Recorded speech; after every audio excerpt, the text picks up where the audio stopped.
So now our last section that we're going to look at in this first part of the programme, looking at really around building your sense of hope and optimism and building your capacity to be able to maybe navigate some of the challenges as you return to school. And really what we want you to do is to design a motivational poster.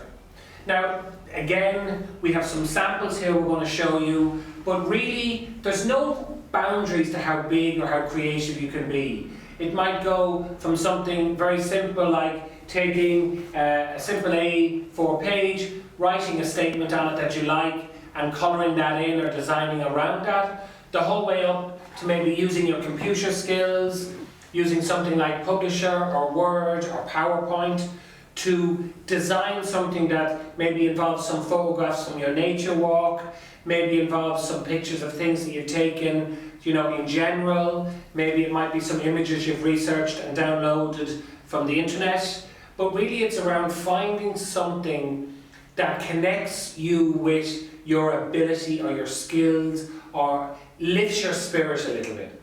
Now, sometimes, and some of the examples I have here, and we're going to show you some of these examples, these are larger posters that I actually made a number of years ago, a whole series of posters, and they were really just taking photographs and quotes from something or a phrase that I heard that I liked around creating some motivational posters for school.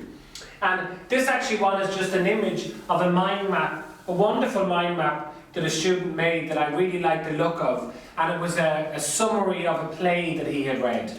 And the quote is, "You cannot open a book without learning something." And it was just something really simple around catching an idea or a thought and putting the language with the visual. And it's actually that matching process that happens in your brain of taking something that's linguistic and something that's visual and combining those two things together. And it's the process, in our brain we call that a transformation. It's the process of connecting those two things together. This was one, again, from a book that I really enjoy, Paulo Coelho, The Pilgrimage, and its teaching is only demonstrating that it is possible. Learning is making it possible for yourself. And in the case of this summer challenge, all we're doing is giving you some examples. It's not a summer challenge if you just watch the videos. It only becomes your summer challenge when you engage with it, when you create your own bunting, when you make your own picnic, when you design your own nature walk. So for every single student that engages in the Aviva Summer Challenge, the idea behind that is that you're creating a series of challenges that at the end of that process, you get something really meaningful, you get a really enjoyable experience, you build your capacity as you go through it. Here's another example, which I really like, and a quote that I really like the idea of. "Happiness is like a butterfly. The more you chase it, the more it will elude you. But if you turn your attention to other things, it will come and sit softly on your shoulder." The idea that sometimes we find a sense of calm and peace when we're doing other things. An awful lot of young people, if you have an area of special interest, it's in that moment when you're lost in your area of special interest, when you're doing your Lego, or when you're reading the book that you really enjoy, or when you're researching dinosaurs and you're looking at something that you're really fascinated about, or you're listening to a piece of music that you really love, or you're drawing or playing an instrument. It's in that moment that you get lost in that activity, that calmness and peace comes to you. And that's why when we're talking about the section in the programme that talks about helping you reflect on that calmness and that inner peace, that actually activity is probably one of the best ways to actually help kind of gain a little bit of insight from that. So Hannah and Anne have taken some examples of just really simple phrases, and maybe they might read them out, and what they're going to do is just decorate them up a little bit, put a little bit of, in a really basic way. But again, you can use collage, you can use photography, you can use freehand drawing, you can use painting, you can use printmaking, you can use fabric. There's loads of different ways of doing this. There's lots of good websites, and apps like Canva and things like that you can actually really make a fantastic poster with your own code or whatever, you know what I mean? So, students can use that, and even the younger students, I think, would probably be able to, if there's an ad out there to help them to put it on the computer basically. Do you know what I mean? So, And I think apps even like, I'm just thinking of the likes of Pinterest. If you just go onto Pinterest and you pop in motivational quotes or inspirational quotes, then you can let the child or young person scroll and choose which ones speak to them or which ones they want to, because they, you know, especially if they're younger, they may not necessarily know what you mean when you say a motivational quote. And we were just having a chat earlier as well about kind of trying to keep the quotes. If you're giving them a selection of quotes maybe to choose from, maybe you choose them for them and then they choose from the choice that you've given, that you keep them quite literal, because a lot of motivational quotes can actually be quite abstract, as we chatted about earlier. But trying to pick ones that are very clear, particularly for if you're working with younger children, very clear and very literal, and kind of trying to stay away from the abstract nature that some of them are. And I think in the workbook there's the opportunity for them to do that research and then to actually write them into the workbook as well, and maybe picking the one that they want to embellish or go further with. Do you know what I mean? Because likewise, you can always frame them as well, you know, or they can be put into a card, a birthday card, or, you know, a special card for somebody, or even what you have there, Billy. You know, sometimes with calendars, older ones, they're finished. You could actually cut that out and you could frame it, or likewise you could take the quote and you could do your own interpretation of that in a drawing. And again, this is just a really simple example of a calendar that has a different kind of simple cartoon image on each one, with a kind of a small simple quote. And it's again the connection of the image with the quote is what's really important. And going the whole way up, you might decide that as part of what you're going to do in your challenge is create your own calendar for next year.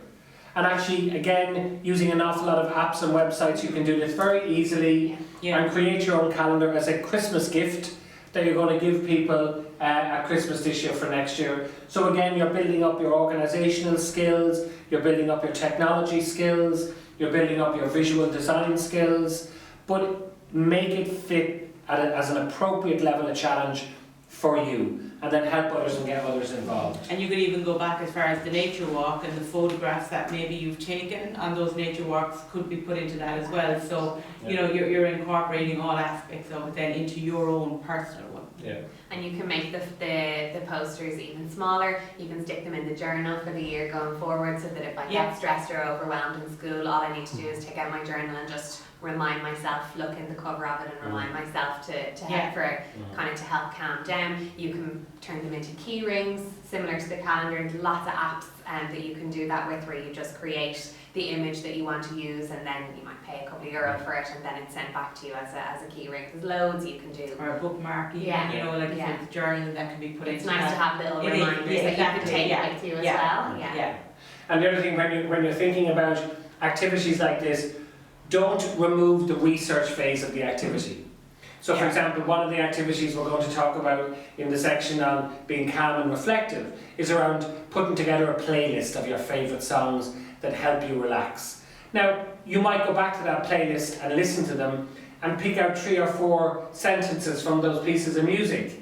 You know, words in that sentence or phrases that really help you or connect with you, or you like the way that language is put together, and use that as part of your motivational quotes. What are the examples of the ones we have here? So these are some of the ones that we picked that were quite clear, quite understandable, quite literal. So we have, the past cannot be changed. And then again, for each of them, we've just written them out, but you know, you could design them, you could use coloured paper, you could do it on fabric, you could do it on felt, you could do it on anything you want.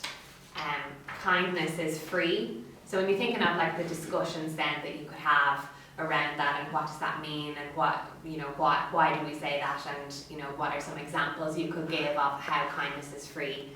You could even create a whole drama around what if kindness wasn't free. You know, and you can, there's loads of creative opportunities that can come out of that, stories and that kind of thing.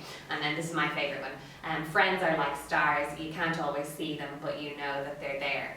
And I think that would be lovely as a kind of like a night sky background, and you know, you could get, you know, glow up stars to be the background of that. There's all kinds of things you can do with them. Yeah, and even picking 1 or 2 you like the sound of as the facilitator, or the adult supporting the young person. So example, going back to the one that Hannah was talking there, let's say the past cannot be changed.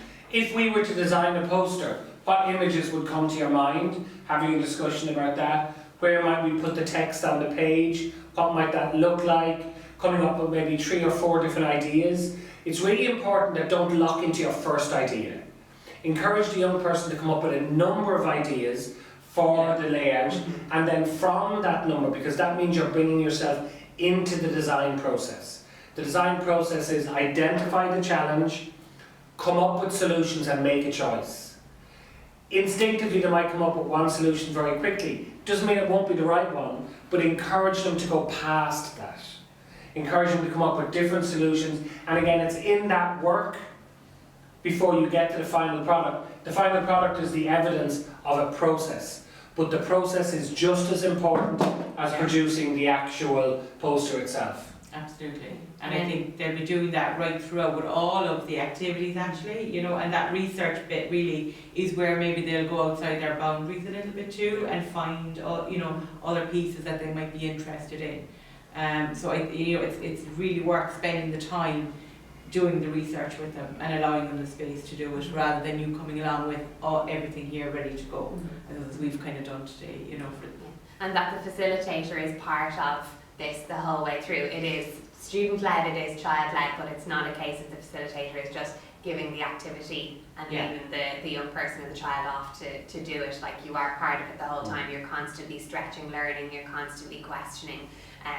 You're there engaged in the activity with them to the very end. Okay. So again, we wish you well with your designing your motivational posters or your key rings or your bookmarks, and again we really look forward to seeing them. So thanks again for your attention.